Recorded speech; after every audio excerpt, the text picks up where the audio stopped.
ఇది బాగా గుర్తుపెట్టుకోండి. కీర్తనలో 34:4. నేను యెహోవా యొద్ద విచారణ చేయగా ఆయన నాకు ఉత్తరం ఇచ్చెను.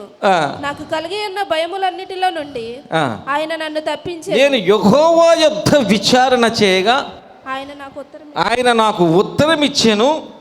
నాకు కలిగిన భయములన్నిటిలో నుండి ఆయన నన్ను తప్పించదు. ఆయన నాకు ఉత్తరము ఇవ్వనంత వరకు భయాల్లోనే ఉన్నా.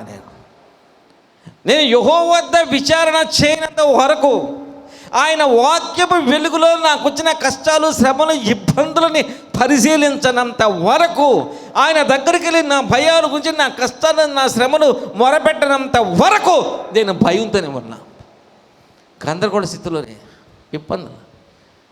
ఎప్పుడైతే ఆయన దగ్గరికి వెళ్ళి నేను ఆయనకు మొరపెట్టుకున్నానో, ఆయన వాక్యాన్ని నమ్మాను, అప్పుడు ఆయన నాకు వాక్యం ద్వారా ఉత్తరం ఇచ్చాడు. లేదా ఆయన నాకు ఉత్తరం ఇచ్చాడు. నాకు కలిగిన భయములన్నిటిలోంచి విడుదల కలిగించాడు. హల్లెలూయా.